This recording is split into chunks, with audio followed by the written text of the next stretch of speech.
This is Ryan Shelkett from Cross My Heart and Liars Academy, and you're listening to The New Scene.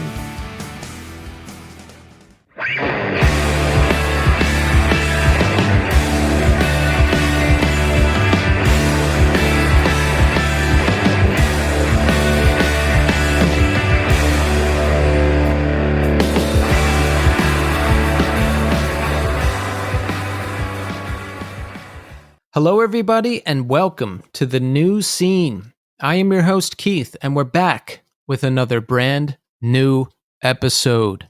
And on the show this week, we have Jeff Caudill from Gameface and Low Coast. Low Coast has an excellent new LP out, Existing the Dream. That's on Spartan Records. Gameface, we know and love. They've been doing it, and they've been doing it well for a really long time, and we cover everything. Gameface history. Some great tours they've done. Playing Rev 25, Low Coast, the new record, Jeff's collaboration with Popeye from Farside, your favorite train wreck. It's a really interesting conversation, and that's coming up shortly. But first, here's how you can support The New Scene. Follow us on Instagram, Twitter, and TikTok at New Scene Pod. Follow me on Twitch at The New Scene. Shirts. We have shirts available for sale at Death Wish Inc. Long sleeve, short sleeve, different options, different designs. Pick one up. It's a great way to support the show. Reviews. Give us 5-star reviews on Apple Podcasts and Spotify. I'm trying to get us over 200 reviews on each. Open up the apps and hit that 5-star button. We need to get there, and we need to do it together. Also, don't forget to support Iodine Recordings. There's an event at Generation Records coming up on Sunday, November 5th, and it's going to be a good one. 30 years of Slip by Quicksand. There's going to be an all-star panel talking about the Quicksand book and the Slip re-release on Iodine Recordings. We've got Walter Schreifels himself. We've got Norman Brannon. We've got Melinda Beck. We've got John Marcus. And we've got the man himself, Casey from Iodine Recordings. I'll be there too. I can't wait to go to that. That's going to be awesome. And once again, that's at Generation Records in New York City on November 5th. 6 going on 7, Method Actor. The remaster is out now. Go listen to that on streaming services. Pick up a copy. Stretch Armstrong, A Revolution Transmission. The vinyl repress remaster is out now. There's merch to go along with it. Last I checked, there was some variants left, but pick one up because they're going to be gone soon. And remember, if you're going to Fest, there's a ton of great Iodine bands playing. Quicksand, Jerome's Dream, Garrison, The Iron Roses, Audio Karate, Her Head's on Fire, Dead Bars, Rebuilder, Love Letter, Horsewhip, No Man, and Hey Thanks. Lots of great options there.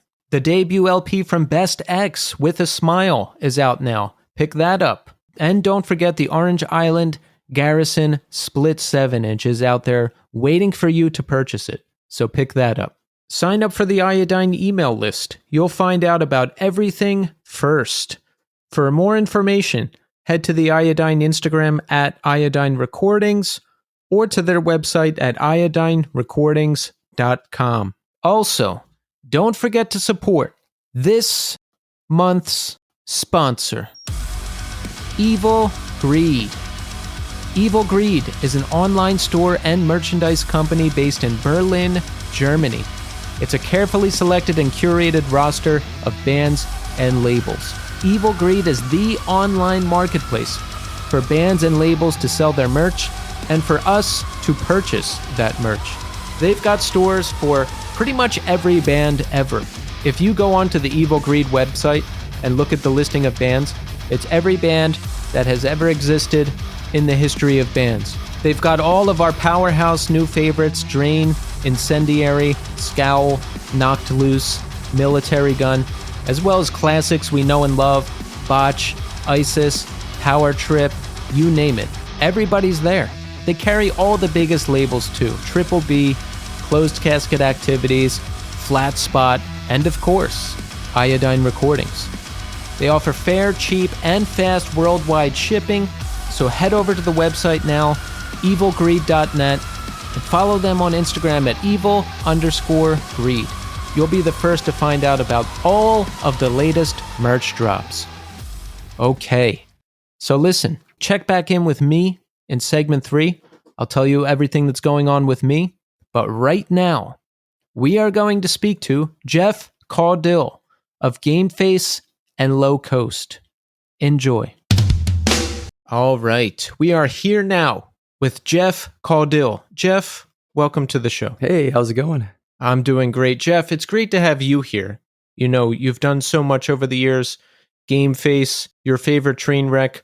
We have an excellent new band, Low Coast, with an excellent new record, Existing the Dream. And Jeff, we're going to cover all of that and maybe even more. But first, I want to ask you, how are you doing today? I'm doing actually pretty good today. Where do you live? Are you living in Southern California still? Yeah, Southern California. I'm in Culver City, which is east of Venice Beach. Yeah, south of Los Angeles. It's not bad. Yeah, I've been there before, and now I understand a little bit about California. It seems you make a choice: Orange County or Los Angeles County, right? Right. Yeah, I lived in Orange County for the first, maybe the first 20 years of my life. Do you have a preference, Los Angeles or Orange County? Oh, Los Angeles for sure. Orange County is a little too shiny, a little too, let's say, red for me. Yeah, I feel that. You know, if I had to choose, I think I would choose Los Angeles based on my time out there. But I'm in New York City now, and we make a choice out here: Brooklyn or Manhattan. Yep. But I have chosen Brooklyn because it's very noisy. New York City is noisy in general. And I would like a little less noise at night, so Brooklyn it is. Right on. Yeah, and then there's people apparently who live in Queens and Staten Island and stuff, but I can't even think about that right now. Yeah. You know what, Jeff? I want to start with Low Coast. Now, I've heard this band. I like it a lot. I've been reading about it. I like the new record, Existing the Dream. So talk about the beginning of this band. How do you know it's time to start a new band rather than make it a solo thing or maybe a Gameface thing or maybe some other band? Like, talk about the beginning stages of this. Yeah, I'm always writing songs. I've never stopped, even, from the beginning. And I'm used to, accumulating a group of songs and then then figuring out at the time like what it is. And most of the time it's a solo record, and I'm trying to like pull people in. I'm trying to get people to play on the record. Sometimes it's just a real quiet solo thing. Sometimes it's not. When I was trying to get these songs together, I'd been in communication with the bassist of the band who would go on to be the bassist of the band, Mike Fratantuno. He's a friend from Culver City. Our kids went to school together. We didn't really come up in the same scene, but he's been like in indie music. He's actually like a very accomplished like music composer who does stuff for film and TV. And so we had a lot in common, as far as like having music in our background. Interesting thing about him, he was the bassist. He was the early, like the first incarnation of the band, the Black Eyed Peas, from the 90s hip hop scene in LA. Oh, so wow. So he and the drummer, who is eventually joined Low Coast, they have a business together. They score for film and TV. And we've been kind of kicking around the idea of playing together in just in some sort of informal way for many, many years, because our kids were friends and we seemed to like the same type of stuff. And I got him to play on a solo record that I put out a while back called Reset the Sun. It was like an EP that was came out for Record Store Day. And we recorded a lot of the stuff at their studio. And so when we started doing that, for me, the gears were already turning. I was thinking, how can I get these guys to really kind of come into my world, and as a real thing, rather than just having just like a sort of a hired guy or like a favor. So when I was, and it was like, it was I don't know, maybe goes back to 2019. I don't know. The years are a blur at this point, but I had a stack of songs, like I usually do, and I really did think that there was just going to be another solo record. I was just gonna play acoustic guitar and see who else I could, get on it and kind of just do what I usually do. I've been, putting out solo records just kind of on my own, no label, just really, it's more of an art project than a musical career for me. But as these songs kind of took shape, I would send them to him. I said, what do you think? Would you want to like collaborate and see what happens? And so not too long after we got together, we kind of got in the same room. We had Terrence, the drummer, come in, and it just started to sound like a band. Those guys, and like I said, they come from they have like a different, they just have a different view on stuff. They come from a little bit more of a musical background, and they do stuff that I really kind of always wanted to do, but never really had the means to, not that Gameface wasn't a talented band, but we are a band that does one thing. We do it, we have our lane. These guys can jump lanes. They just were really, they had there was no shortage of ideas. So as we started, playing with these songs, it was just really apparent that this thing needed to be its own band. That's the long answer. So once you decide it's going to be its own band, what do you like sit down together and come up with a name and kind of a concept for the album and everything? I mean, that kind of stuff's like kind of always in the back of my mind. I'm always thinking, I'm thinking about the artwork. I'm thinking about the band name. I'm thinking about all the visual stuff at the same time. So that's always been my thing. And so, they kind of left that kind of stuff to me. It wasn't like, we didn't have a list of names and we didn't have to vote or anything. But I just said, when I felt good about the name, I just said, what about this name? And they said, we love it. It's great. There wasn't a lot of deliberation when it came to that sort of thing. And also the art and the sort of visual side of stuff. I'm a graphic designer. I do stuff like that all the time. So that's kind of in my wheelhouse too. But thankfully everyone was just sort of kind of on board with the aesthetic and just the, everything that sort of went along with the music. Everyone really brought it when it came to like putting their stamp on the songs and throwing me curveballs, kind of getting me out of my comfort zone and giving me new ideas to think about. Everyone kind of like really came together for that. Yeah, because it's different from, I think, what we're used to, Jeff. Like it doesn't sound like melodic punk or some hardcore adjacent thing. No, it's not. And I guess unapologetically, that's just kind of where I am right now. Like I love this record. I love the band, and it's not. Yeah, there's not a lot of. I know, hardcore is a broad term. In some respect, this still can kind of fit in that world because that's where I came from, and the ethos is there. But if you put it against a something on like classic rock radio, and it kind of holds up next to that too. Yeah. Like, I don't know, if the spirit is there, if the people are there, you can always draw that comparison. Like, I don't know, like Fiddlehead doesn't sound like a hardcore band, but the soul is there. Yeah. And the history is there. So I don't know, you can always make a connection. For sure.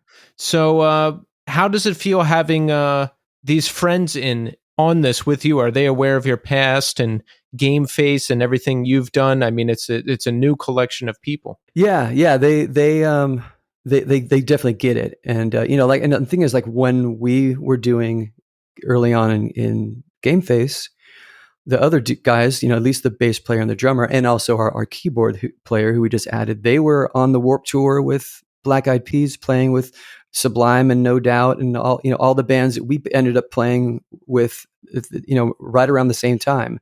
So our worlds kind of did cross. We had never met until recently, but the two scenes are not too far from each other. I like that. Yeah, I was going to ask about that in terms of Gameface, like the types of shows you played and the types of bands you played with, because I hear a lot of different influences. Like, we could operate in the satellite world of hardcore and hardcore adjacent bands and play with Sam I Am and Jawbreaker and Face to Face and Farside. And we know you played with those bands and we're friends with some of them.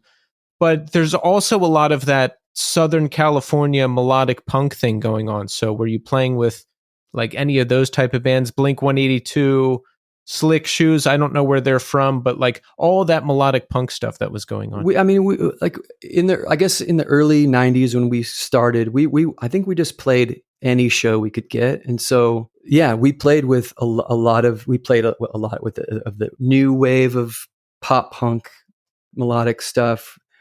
Our hearts were more in the hardcore world. We certainly like felt more at home playing with Sam I Am and Farside and Jawbreaker than we did with Blink 182 or Pennywise or those types of bands. I never really felt like we really belonged in that sort of in that world. Like, we did not sound like a Fat Records band, but we're a little kind of out of our lane being on Revelation. I mean, maybe not at the exact time we were, but if you when you talk about Revelation, Gameface is not the first band that comes to mind. So, and then we spent some time on Doctor Strange Records, which is also maybe a little bit more leaning towards the more punk side of things. So I felt like we never had a real solid home. We fit with a lot of bands. Like we played with you name it, we played with them. We like the ska punk thing and we even played with some power pop bands, and we pretty much did it all. Which now looking, but like at the time it was kind of hard. It was good because we did feel kind of lonely because we didn't exactly fit in any one scene.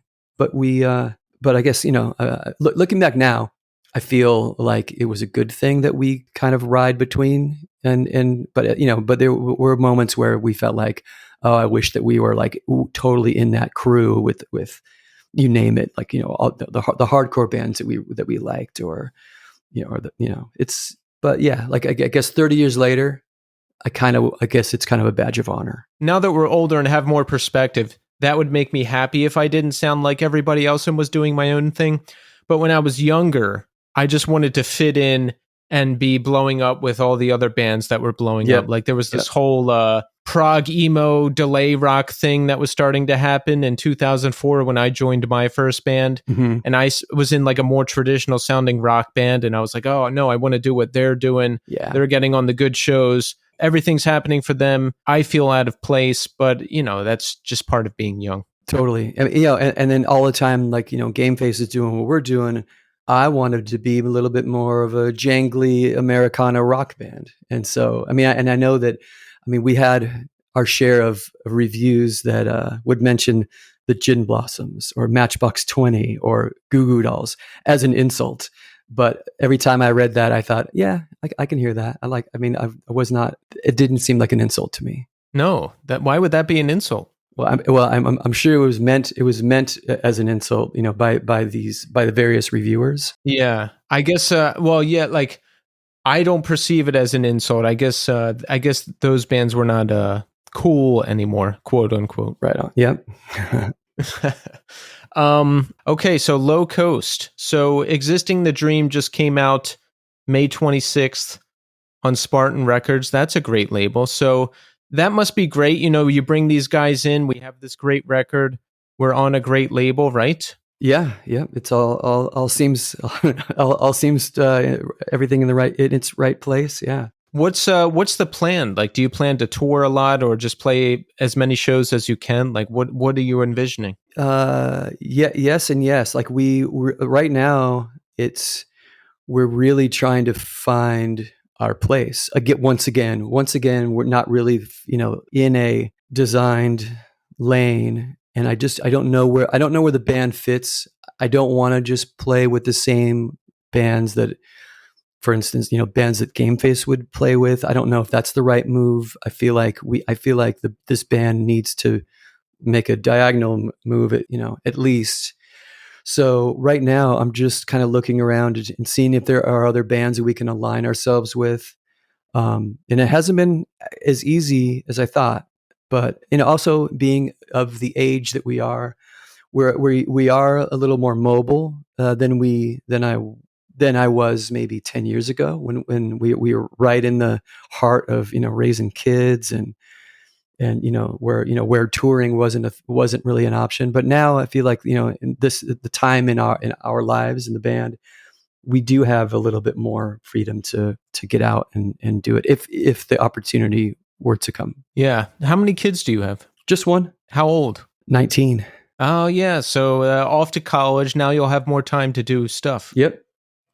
Nice. That's the thing. So you grew up in Orange County. Where exactly again?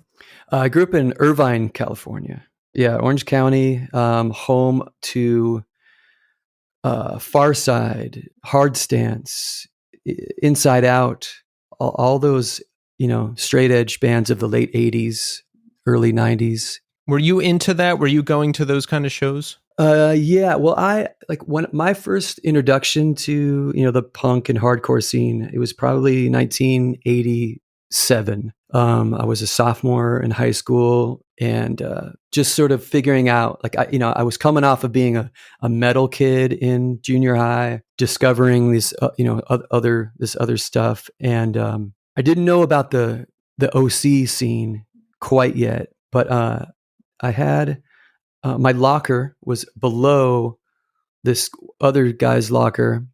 He was I think he was two years ahead of me.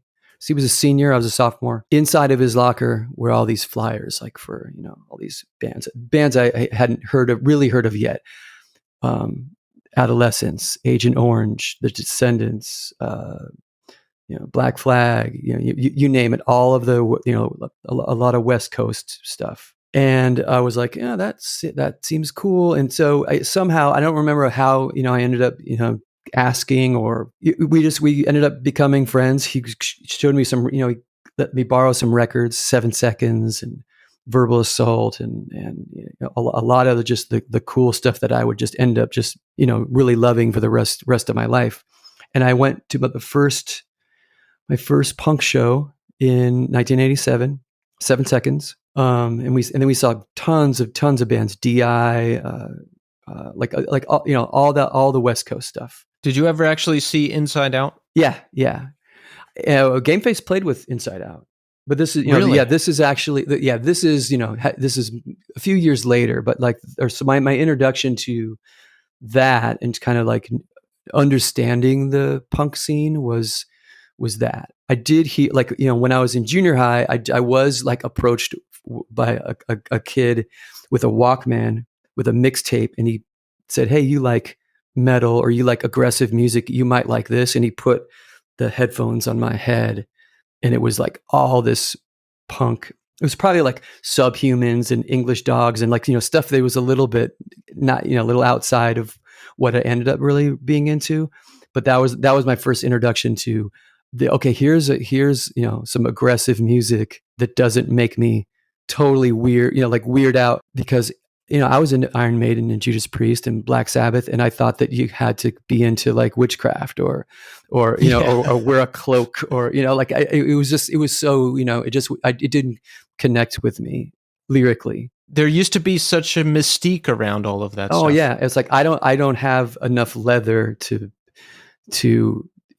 really say I'm a Judas Priest fan.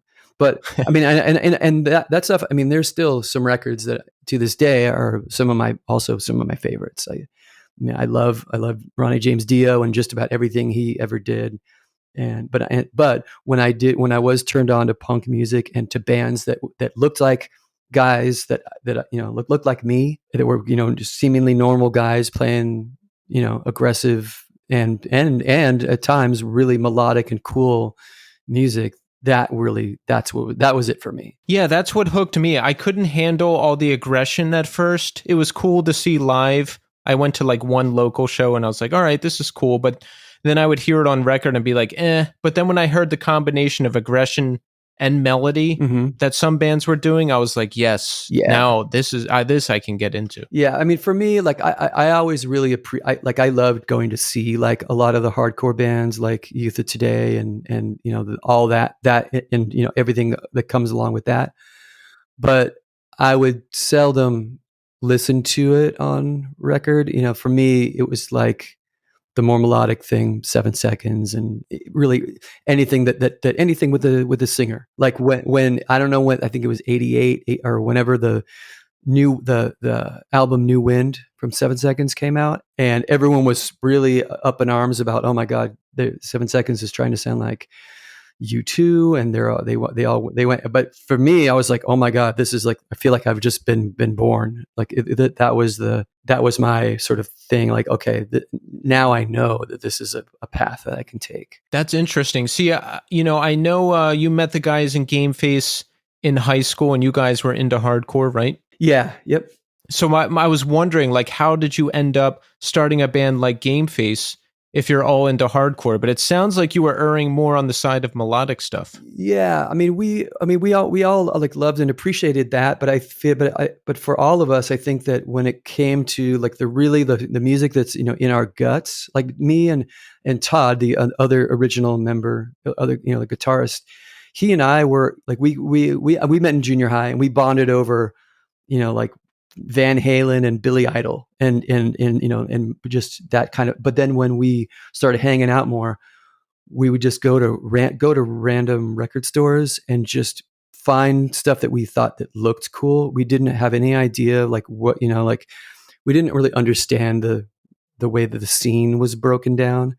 We stumbled across these power pop bands, like this band called the Gumbies, this band called Candy, which is a band Gilby Clarke from I think he played in Guns N' Roses later on.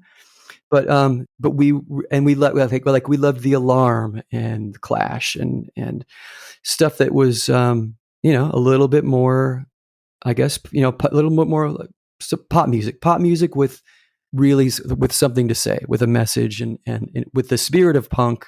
So that's the kind of thing we said, okay, this is the direction we want to go. We also were heavy into going to see, I guess at the time it wasn't Descendants. They had broken up because Milo had left. But we were seeing we were seeing Big Drill Car, we were seeing the Chemical People, Down by Law. That was like right around the time when Gameface formed. And so those were the shows that we were going to where we were like, okay, this seems like our scene. I loved all that melodic stuff, all that. I mean, Big Drill Car, I don't know if they know, I know they never made it big on the East Coast, but they were a big deal out here on the West Coast in the late 80s, early 90s. But yeah, highly influential to Gameface. Yeah. Now I can envision it now because I've had Dave Smalley on the show, and he obviously talked about the bands he's in and the scene out there. Yeah. So I can see it now. Yeah. Yes. Yeah. So Gameface gets started right after high school, right? Yeah. Like the sort of connecting thing is me and Todd we went to the same high school. We had a few just garage bands in high school. Todd and I played in a band in high school, but I also had another band with the guy that I told you about who had the locker above me. They're a little older. They kind of introduced punk to me. They were auditioning for the talent show at my high school, and they were playing a song by MIA, the Southern California MIA. And I remember like walking by, the portable out in the, and listening like, oh my, I know that song. I was like, I wish I was like, I can sing that song. Like, that could be me. And not more than a few months later, the singer for that band quit. And then they asked me to sing. And so I had a band with some older guys in high school. And my first little sort of introduction to being in a band was a band called No Such Thing. We played punk covers. We played Agent Orange, Soulful Distortion. We did like a punk version of If You Leave by OMD. We did a couple 7 Seconds songs. We were named after the song No Such Thing by Agent Orange.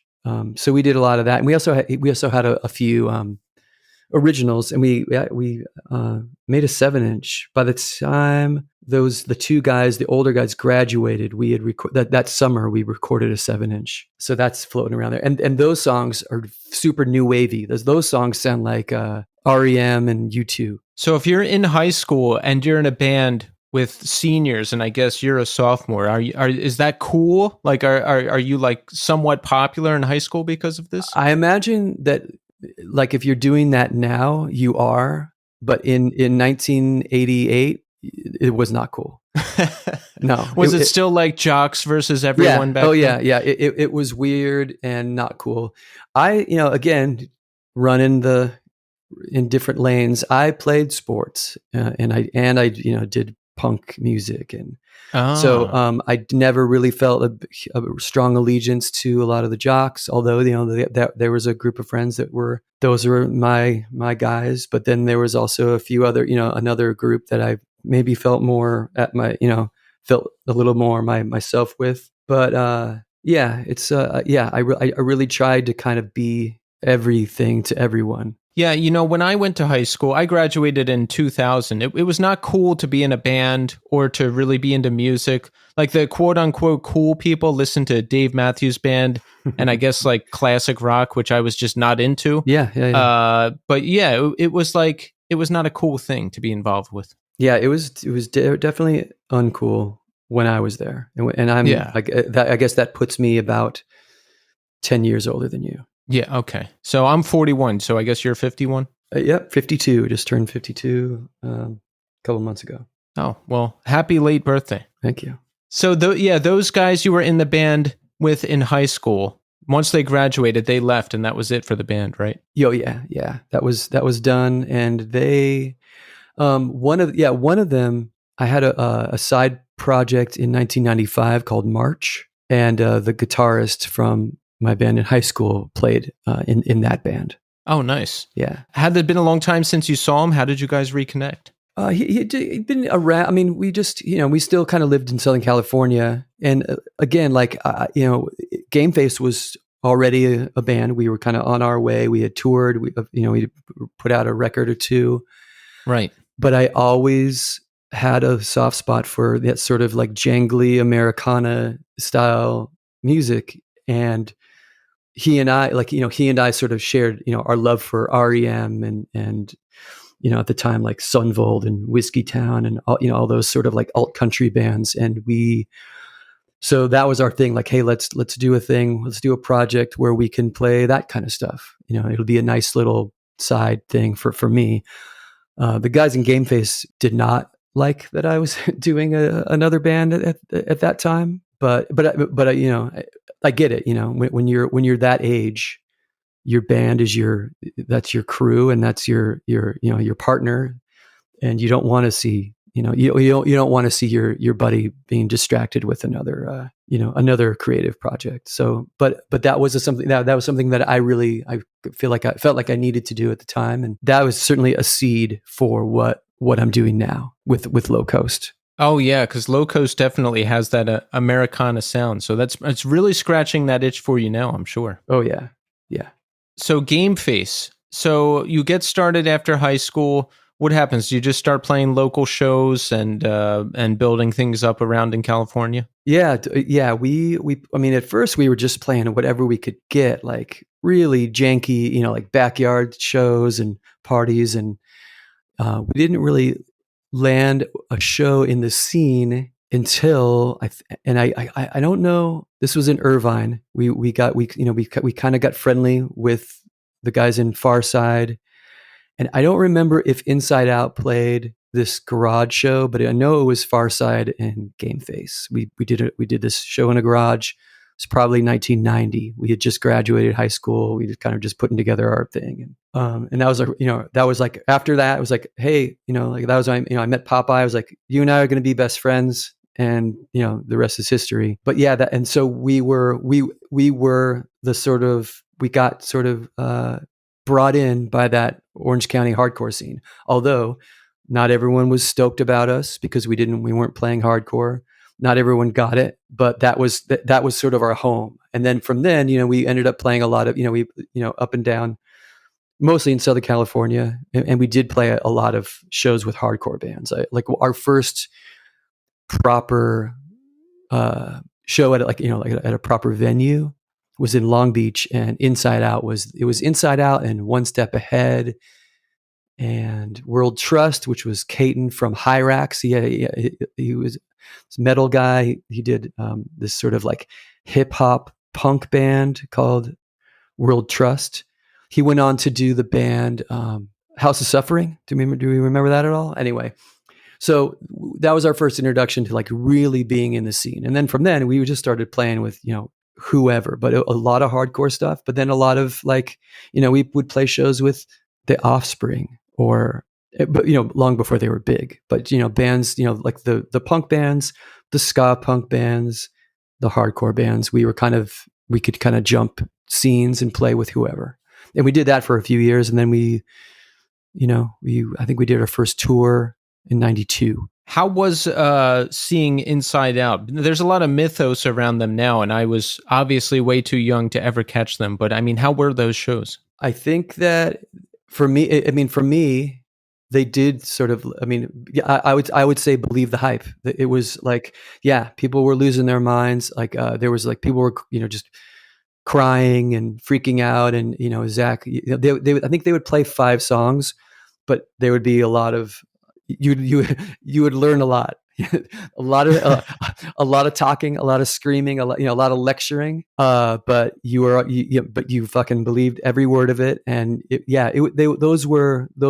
I mean, I think I only saw them like 4 times, maybe 5. But I say believe it, and you could tell that. I mean, like had I known then, or had if I could see where Zach was going. You could see it already. Like it made sense. Like this guy is not going to be contained in a VFW hall in the hardcore scene. Right. That's what I like to imagine. Just a lot of intensity, people losing their minds. That's what I imagine when I see those pictures or see some of the old grainy footage. Yep. Yeah. So Gameface does their first tour in 92, you said? I believe so. What'd you do? Did you do up and down California, or did you get out? What'd you do? Yeah, we went east. We went east, and we went. I think that we did half of it with Farside. We got to like the Midwest, and then I think they took off elsewhere. But our thing was we had a week or more shows on the East Coast. We thought we're booked. And once we got out there, we found out that, and then of course, I'm going to sound like back in, the back in my day guy that, like you had to get out the van, you had to go to a payphone, you had to call the guy and ask like, hey, what's going on? And so and I don't remember the details, but the gist of the story is that our entire East Coast week was never booked, and we just had thought it was.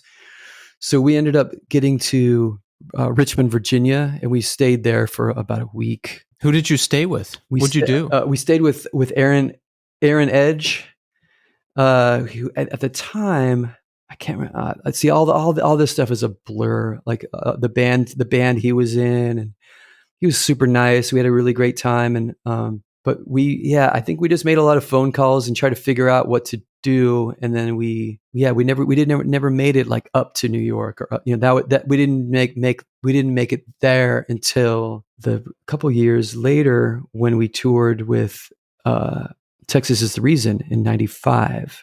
Yeah, I believe that was the first time that we properly hit the East Coast. And again, this all could be wrong. A lot of this stuff it's written down somewhere, but recalling it all is tough on the spot. But yeah, that seems about right. But a lot of character was built on our first tour, where things did not quite go like we wanted it to. But there were some epic shows and some amazing friends we made, and it really we came home still with this terrible experience, but still like we loved what we were doing. We loved the band. We loved, it was like we caught that bug. So we were certainly, it set us up for the next 10 years. When you find out there's no tour and you're out on the East Coast, like did you end up playing any shows, or were you just stuck there for a week and then you went home? I think that we got something thrown together for us in Virginia. And I think that was it. And then after a while, we just turned around, and I think we played.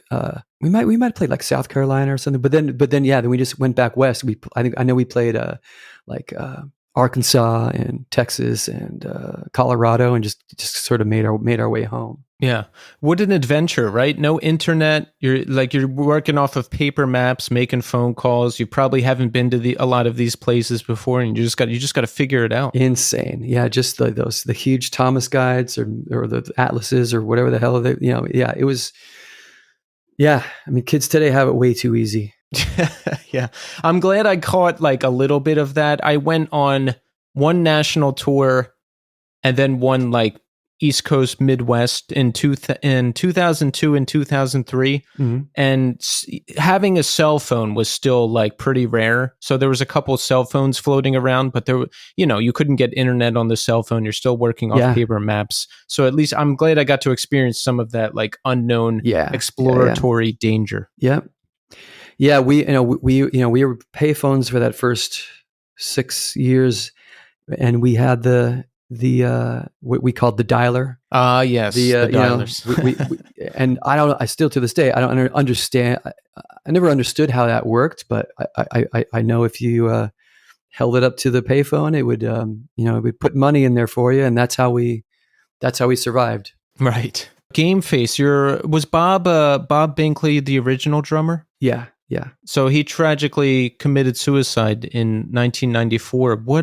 Correct. I mean, that must have been a huge blow to the band. How long did you know him? Well, I knew him, at the beginning. The band started in 1990, and so the band it's two sets of high school buddies. Me and Todd were in Irvine, and then Bob and Paul were from Anaheim, and maybe that's like 30 minutes away. So we weren't from the same city. But we met it. We the two pairs. We would always meet at the same shows. Like every time me and Todd went to a show, we would see Paul and Bob. And so we knew after a few months of like, oh yeah, they're at this show, and so we knew that they were like, we were simpatico. We liked the same stuff, and so that's I guess it was the summer after we graduated high school or somewhere around then.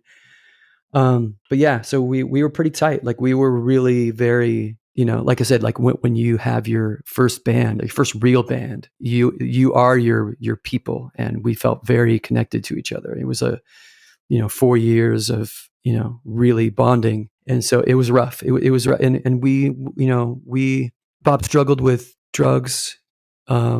We didn't know how to deal with it. We didn't know how to, like, I mean, it was a drug issue as much as it was a mental health issue, and it was really hard for us to recognize like what was the right way to do.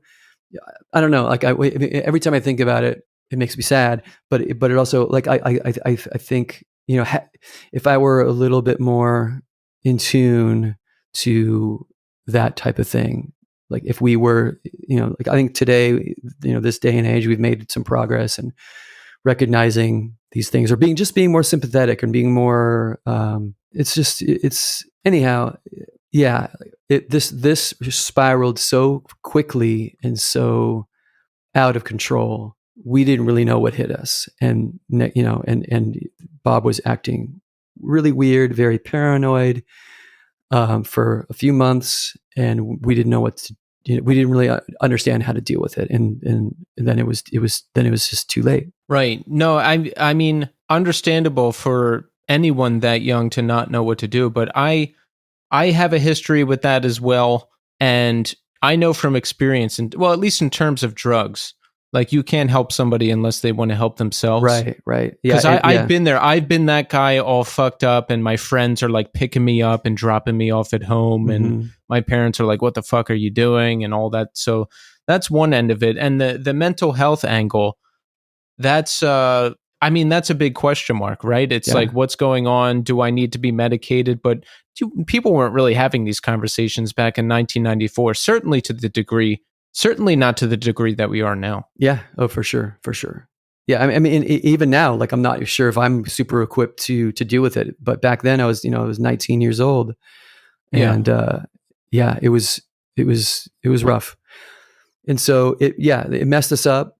But the three of us, after, I mean, we had, well, I feel like we had to hold on to that, at least to the bond. And we really felt like continuing the band was like the best way to deal, like I feel like it would have been extra sad if we would have just had to walk away from that. But Right. yeah, so and I'm glad we did, because we did, in subsequent years, like we're touring and meeting people and talking a little bit about it, like our album 3 to Get Ready kind of touches a little bit on it. At least there's a tribute to him, and I allude to Bob in a few songs. Those songs really did speak to people, and whether it was out there for everyone to understand, like exactly what was going on, I think people got it, because I really did meet a lot of people that really connected with that record and kind of understood what we were trying to get at without really just saying it outright. But yeah, I think it was an important healing thing for us, and it gave me sort of a purpose for making music. It's kind of has been like a guiding force ever since, really, trying to connect with people and share and so yeah. Yeah. I mean, it sounds like this is what you guys do. Playing music, writing music. That's how you're going to get through this thing too. Definitely. Yeah. I mean, that's my story for sure. Right. So we know the band went on to sign with Revelation Records, and we put out Every Last Time in 1999. Yes. Yep. Mm-hmm. And this is when you got on my radar, because I got into hardcore and I guess emo and all that stuff. 98, 99, 2000 was when I was really discovering all of this stuff. And Texas is the Reason, one of my favorite bands. And then that brings me to Revelation Records. And then there's you guys and Shades Apart and all kinds of interesting stuff happening at that time. So talk about that time. I mean, good pairing, you guys in Revelation Records. Were we happy with the record? Were we happy with that time? Yeah, I mean, the timing was right. It was Texas is the Reason. Well, Texas, I guess Texas had already broken up, but yes, it was Far Side and Sensefield, and it seemed like, and also being kids that grew up loving hardcore, loving everything that Revelation did. For me, it was like, this is where I always kind of wanted to be. I don't know if it was the 100% right move. Gameface has never been known for our business decisions, but we led with our heart, and that's we really wanted to be on Revelation, and and I think it did take some convincing.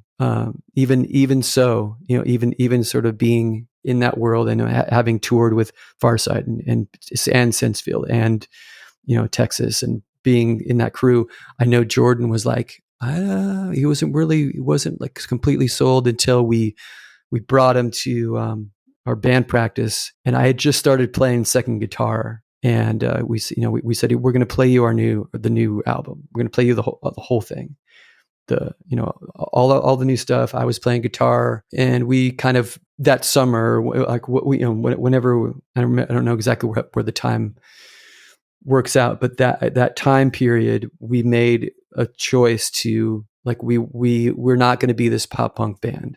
We're going to be the band, we're going to be the rock band that we always wanted to be. So yeah, that was our jump. And we thought that, jumping to Revelation made more sense than staying with Doctor Strange, which was, still kind of going off in a more of a, pop punk direction. So yeah, that's what happened.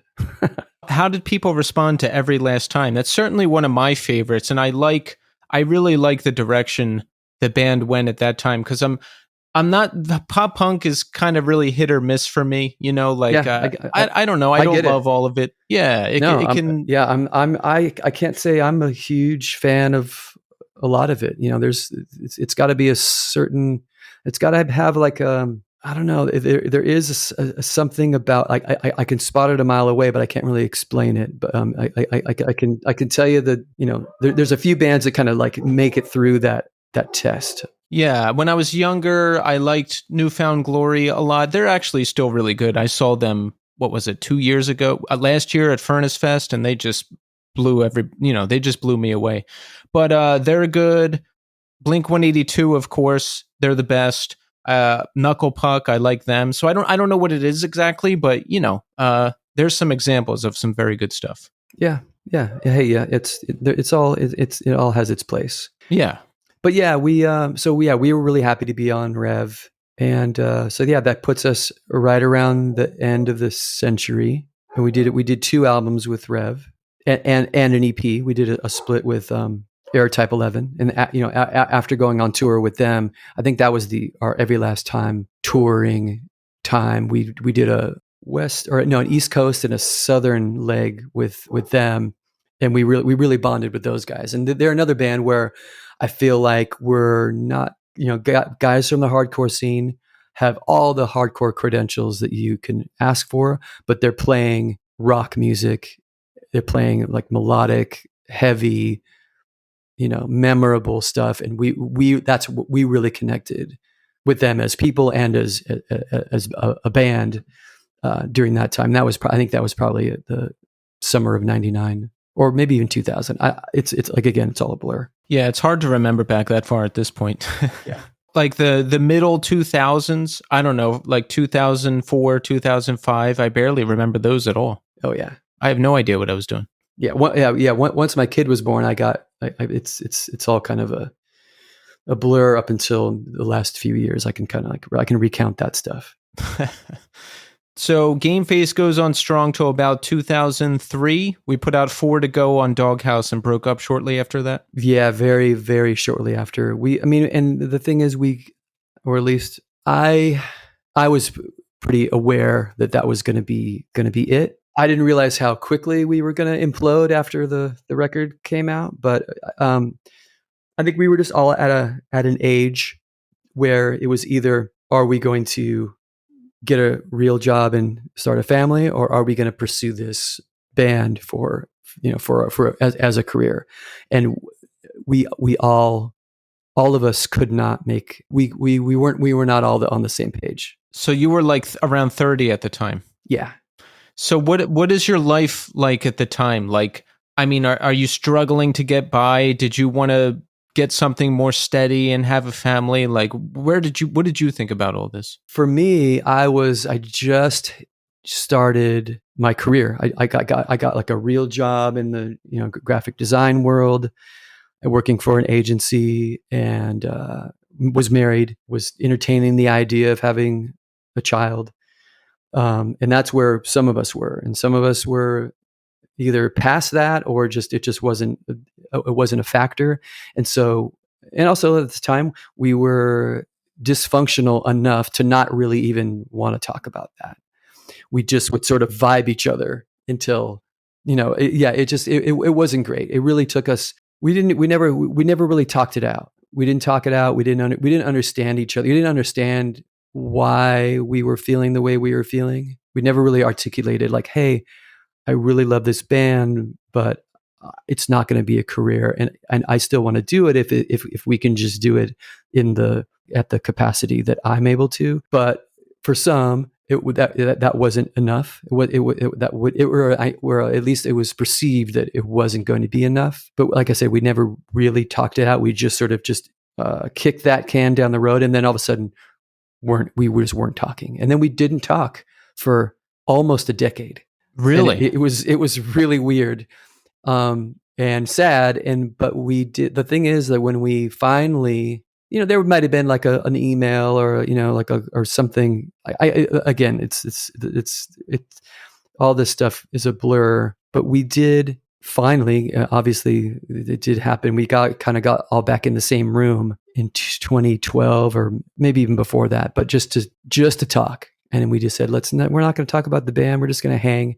And then we were finally kind of able to say, oh yeah, this is why I was being a dick, or this is why we kind of understood each other, because all that stuff, all those things that we couldn't articulate and that were sort of building up, all that stuff had already happened. Like, all those, the career, the family, all those things that were swirling around all of our brains, we had already kind of figured that we had the time to figure it out. And so then, we cut to 2012 or whatever. We were like, I really miss playing music with you guys. Let's just get in a room and see if we can do it. And of course, the moment we got back in, it all came back, and it was great. And we actually, I feel like we sounded better than we ever did. And I had said, okay, let's just play the old songs. Like, the Revelation 25th anniversary show was coming up, and we said, okay, let's just, let's just play Every Last Time. Let's just do the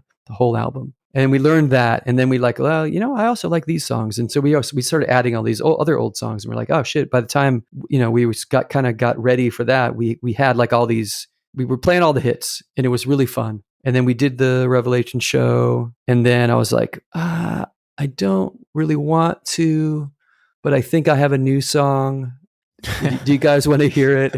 And then they're like, okay. And then, of course, cut to 3 months later, and we've got like, 10 songs. And so we, yeah.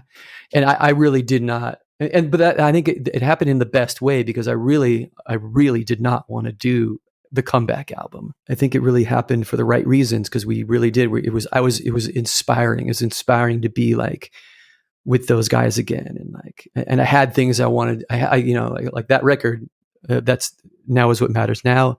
It came out on Equal Vision, I think in 2013 or 14. I feel like I said everything I wanted to say on that record, and that anyway. It was a big release for me. It was a cathartic thing, and we were able to kind of all get back on the same page, and none of the things that drove us apart were factors anymore. So that was a good time. What was it with some of the other guys? I guess some people just wanted to keep touring for as long as possible. Yeah. I think that, and we really didn't. Yeah, it was like, well, I know, one was like, I want to make this more of a career. I want to actually try to make a living out of it. And I was like, I don't even even if we tried really hard, I don't even know if that's possible. Right. So, we definitely couldn't agree on that. But now that that's none of those problems are worth having anymore, then all that's left is playing music and, just doing it for all the right reasons. Yeah. For some reason, when you're younger, it has to be all or nothing, but that's not the case anymore. Yeah. Like you can just like be a band when you can and play shows when you can, when you're older. Yeah. Why didn't we know that we could do that when we were younger too? I mean, I do feel like we may have, I don't know. I think about this every once in a while. I know it's worthless to think about it, but Gameface may have broken up our first time we broke up too late. I think we kind of dragged it out a little too long, but then we didn't get back together soon enough to kind of capitalize on what was happening in music. Because I think we were gone too long to really come in and come back in. I don't know. It's I guess it's really not worth speculating. But there's a lot of bands. We definitely have seen a lot of bands just run circles around us that were kind of doing similar thing. They came along a little bit after us, and sometimes it's hard to look at them and be like, and just be cool with them, selling like hundreds of thousands of records, and right. and us being this very small niche band. I mean, again, I do sort of wear that as a badge of honor most of the time, but every once in a while, I think like, fuck, I wish I had, I wish we had like, I wish we had Get Up Kids stees or it's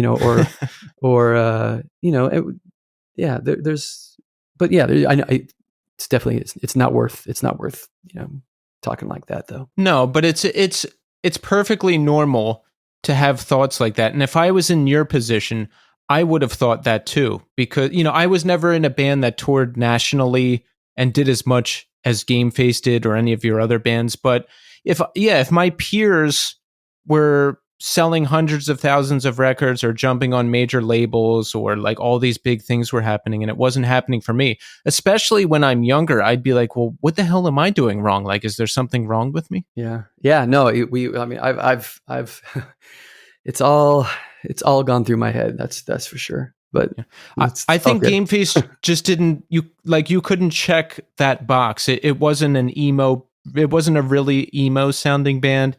And it wasn't a really pop punk sounding band. I'm talking like Saves the Day, Newfound Glory, like all that stuff that was going on in 99, 2000. Mm-hmm. It just didn't sound like that stuff. Yep. That's fair. Yeah. That was what was like really popular at the time, I guess. Yeah. And we weren't going to sort of follow that because that we knew that's it wouldn't be us. And that's just not, that's not what we do.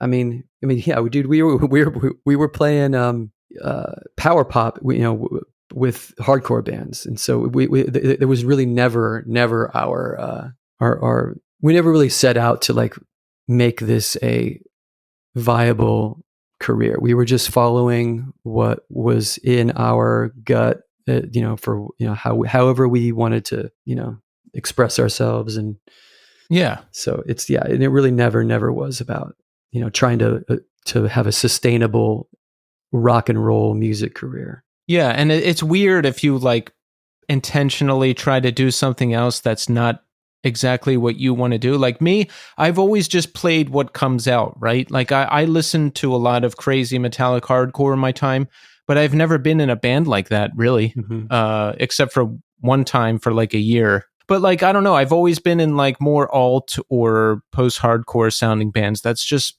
what comes out of me. Yeah. And so like, cut to 2023 and I'm in a, Tom Petty meets Death Cab for Cutie sounding band. So that's because that's exactly the stuff that moves me. Exactly. And now I'm in a like screamo / space rock band because I don't know. I got together with two guys, and that's what comes out when we play. Right on. That sounds awesome. We just have to go where the journey takes us. That's right.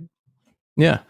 Rev 25. I was actually at that show. That was a great show. Did you get an offer to play that and then decide to get back together, or were you already back together playing and then they reached out? Yeah, I that may have been the sort of the impetus that got us to really think seriously about doing it. I honestly don't remember. I don't remember what if one kind of pulled the lever for the other. I think we would have. I think that the timing was right. We would have gotten back together anyway. But it was really nice to have that as our goal, to be like, okay, we're doing this, and then we also thought we're just going to do this show, and then that was it. But of course, we started doing much more. We played the West Coast one and the East Coast one. Oh, nice. Yeah, that must have been great, right? Gameface. Wait, I saw Gameface once. It was like 1998 in New York City, I think, and I had never seen Texas Is the Reason because they were already broken up by the time I got into all this stuff. So Rev 25 was like a huge show for me to see. It must have been great to play, right? Oh yeah. It was very, very cool. Oh, what's the status of Gameface now? We are, I mean, we're not closing that book, but at the moment, my focus is certainly on Low Coast. We would answer the phone if we were getting calls, but we're not getting those calls.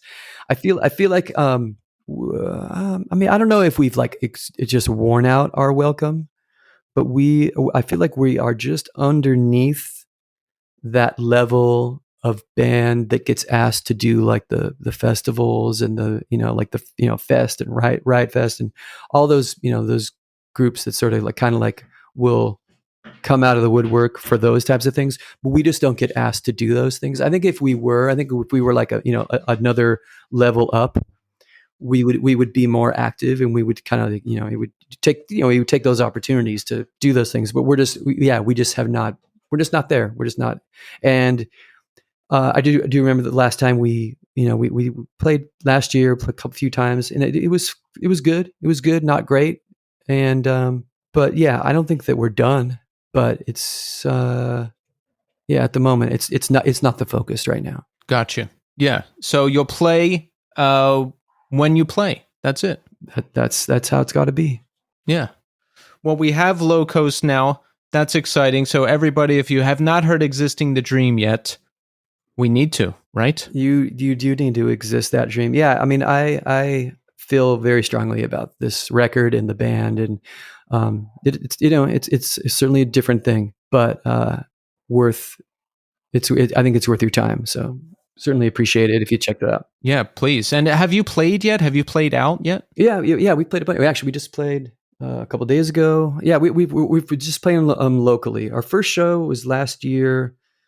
We opened for Elliott when they got back together, and they played they played a few shows on the West Coast. We played with them, and then we've done just a few local shows. We did this little hometown festival thing on Saturday, just in the city where I live. Just kind of like our fair, which was interesting. Like I said, the band it's not. I think we can get away with playing different types of stuff because we appeal to different types of people, and so it's not totally out of our lane to play like like I said, like a down home festival or even we're okay with being on a punk or a punk adjacent show. We can hang with that too. But yeah, we have a few things. We're playing with this is a weird one. On Thursday, we're opening for the band that's an old 70s glam rock band from England called The Sweet. They have a few hits you might know, like Ballroom Blitz and Fox on the Run, but they are going to make us look like the young band on the bill. We're opening for them just here in Venice on later in the week. But yeah, we're playing all these eclectic shows, just trying to kind of find out who cares. I like that. And it's got to be good, right? Because there's not this legacy or all this history. It's a new band. It's its own thing, right? We can just kind of go into it with fresh eyes and figure out what's going on. Yeah. I mean, and that's, I talked to, my bandmates in Gameface about that time. Like, cause I feel there's a certain amount of like loss of dignity if Gameface plays a few shows that are kind of not great, or like if we end up playing some bar where there's where 30 people show up and it's not this thing that I think you can get away with a new band experimenting and playing these weird things that may not work out. There's a little more freedom to do that for Gameface, for this thing that I've built, and it's become such a part of my identity. It hurts me when we play and it's things don't go the way that I think they should. I feel like that there's a lot built into the legacy of the band. Not like we're a big band. I'm not saying that. I'm just saying that like we need to kind of be smart about where we do play, because I do have like a certain amount of reverence for Gameface. No, absolutely. It's been a band for a long time. There is a legacy there. There is a lot of great music there. So if I were in your position, I would feel the same exact way. I would want to be very strategic about it for my own protection, because look, I'm a sensitive person. Okay. My feelings can get hurt easily. I'm talking about me. So I'm protective of myself. Yeah. I'm right there. I'm right there with you. Yeah. So your favorite train wreck, you collaborated with Popeye from Farside after Gameface was done the first time, yes? Yeah, that was a fun project. Something I had been thinking about for many years, even before that. But yeah, that was a good. I mean, I knew it was going to be a short-lived thing. I'm pretty sure we all knew it was just going to be one record. But yeah, that was good. It was Popeye has been one of my best friends, one of my favorite songwriters. I was a fan. But I guess I was a fan before we were friends. I was just like, yeah, he's just been my guy. And so when we had the opportunity to do this, or I had the opportunity to sort of bring him along, because I saw that he wasn't writing music. He wasn't really involved in, after Farside, he toured as the touring guitarist for the Aquabats, but it was not fulfilling him creatively. He's just such a great songwriter that I felt like I did not want him to waste another year on not writing music. So that was my thing. I was like, look, I'm going to start a band. You're going to be in it. We're going to split the songwriting. We're both going to sing. I want this to be the funnest thing that we've ever done. And it was actually almost the funnest thing. It was work. It was definitely work. But how so? It's just like trying to get the other guys, the other two, on the same page with us. But also, Popeye is not maybe not as prolific as I am, or as I even wanted him to be, and so I was always just trying to be very encouraging. Of course, whenever he did write something, it was amazing, and we, and I felt like he made my stuff better. I made his stuff better. It was a good. It was the sort of combination that I was hoping it would be, as in, sharing the songwriting duties. But I would just assume be in a band where I'm playing rhythm guitar and he was writing and singing all the songs. Like I would actually prefer that. Yeah. But at the time, he was not in the space to do that. He just was not. It just wasn't gonna. And so when I, knew that I wanted to keep writing music, and I knew that I had to kind of move to another project. That's interesting. It sounds like he plays. We know he plays. We know he writes great music, but it's not like he's not like sitting down all day doing it. It's not like the main focus. Or and no, and it's not, and it doesn't fill the same space in his life that kind of thing does in mine. And that was a thing that I had to learn. I had to learn about him. It's just not as important as it is to me. It's like, and I had a hard time really understanding that. Like, what do you mean you don't want to create all the time?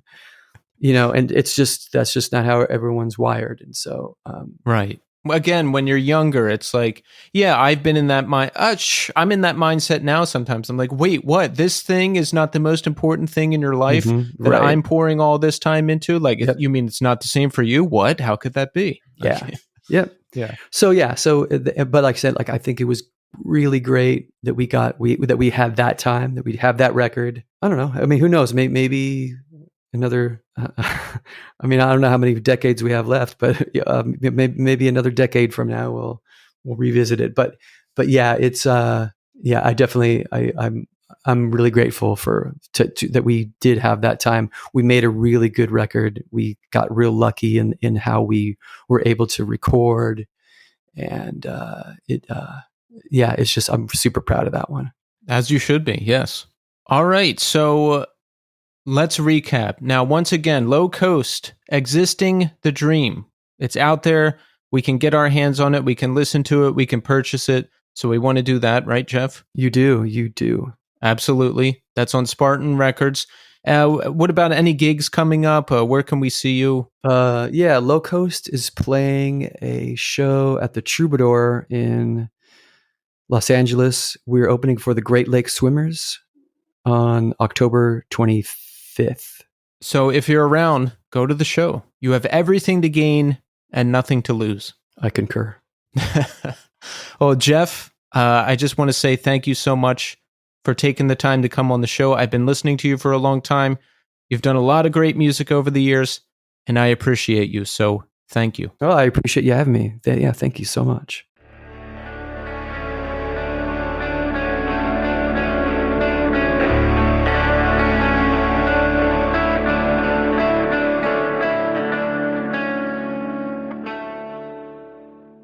And there you have it. Jeff Caudill. That was a really awesome conversation. Jeff is a super nice guy. He's been doing this for a really long time. Gameface, just classic stuff. I discovered them when that record on Rev came out, and that's been a favorite for a long time. I've had the opportunity to see them a couple times, and now Jeff's doing his new thing in Low Coast. Really digging that, and just a real pleasure to talk to. So thank you so much, Jeff, for coming on the show. So let's check in, huh? How are we doing? How are we doing? I'm doing good. I've been down in the South for a little while now because the Darling Fire played a weekend of shows. And then next weekend, there's more shows. So make sure you check us out this weekend, October 26th at the Brass Mug. That's in Tampa, Florida, with Madball. Who could have predicted a Madball, the Darling Fire gig? Not me, but I'm really excited to play it. Hey Thanks is on that too. And I'm glad that they're on this too because I've been waiting to see them for a long time. I really like their record, and I'm really excited to meet them. So looking forward to that show. And we're also playing October 27th at Flickr in Athens, Georgia. So 2 more shows, then heading home. I've been down here just killing time, waiting for the next shows down here in Georgia. But it's been cool to be on the road and hang out and play gigs because that's what it's all about. That's why we do this. That's why I do this. So I've got that going on. And in some other exciting news, for a long time, I've been talking about wanting to learn home recording and doing all that kind of stuff. Well, I'm finally committing to it. It's going to happen. It's going to happen. Shout out to my friend Steve Clifford from Circa Survive. He's walking me through the basics of Ableton, which I have now. So there's 2 things I want to do. Number 1, be able to record full live band demos at home so I can demo songs for my band, do that whole thing. And 2, I want to do some kind of ambient lo-fi type band project, whatever. I want to learn that whole side of things. It's something I've wanted to do for a while. I want a musical project that's just mine that I can do by myself. So if a band is not available and I can't work with other people, there's always something that I can do by myself to scratch that itch. So I'm really excited to learn the software. I've been going through beginner videos on YouTube and I'm starting to learn the basics. So I'm excited. I'm very excited to have a new project to dive into. My new band is going to demo 2 songs next month. So that's the next step in that process. More news there will be coming hopefully soon. And that's about it. That's like everything that's going on right now. Not too much new, but enough to keep things exciting. So let's jump into the New Scene Community Hour. I got a comment on our episode with Steven Brodsky from Caven, and this is from Simon, Downbeat Vinyl on Instagram. He says, loved it, especially to have Tommy back in the co-hosting chair. Yes, that's definitely one of my favorite interviews I've done this year. Absolutely love that one. So thank you, Simon, for the kind words. And everybody, check out, Simon wrote a book. It's called Beyond Our Yesterdays, and it's on Amazon. You can find it on Amazon. It's a sci-fi inspired novella focused on how people who have experienced trauma can take different directions in life. Simon, as far as I know, is the first person to binge the whole podcast. So I love him for that. But yeah, check out his book. And yes, Simon mentioned Tommy. I was talking to Tommy on Instagram recently. And for those of you that may not be familiar, Tommy is my old co-host who was on the first 111 episodes of the podcast. And he still pops on once in a while to co-host the show with me again. Actually, Tommy messaged me out of the blue to say that he bought some Kirkland brand jeans at Costco. And he was very excited about that. And he said, I can finally just wear all Costco clothes, from socks, underwear, flannel, to jeans. Head to toe Costco. Those are most of the conversations I have with Tommy is just about Costco because we know that's how he rolls. So whenever I see a Costco meme on Instagram, I instantly send it to him and we have a good laugh about that. But he's doing good. I'm doing good. And that's pretty much it. I'm just excited to get to work on some new music and learn a new software. And that's always fun for me. It can be strenuous, but it's fun. So in the spirit of that, we are going to end the show with an artist who's inspiring to me. This is kind of the same thing I want to do once I figure this Ableton thing out. The artist is Laffy, and the song is Midnight. This song kills me, man. It's a sad one, but it's really good. I'll add it to the New Scene 2023 Spotify playlist. Follow the playlist. You can hear all of our guests and recommendations. I'm back next week with a new episode and a new guest. So thanks everybody for listening. And until next time.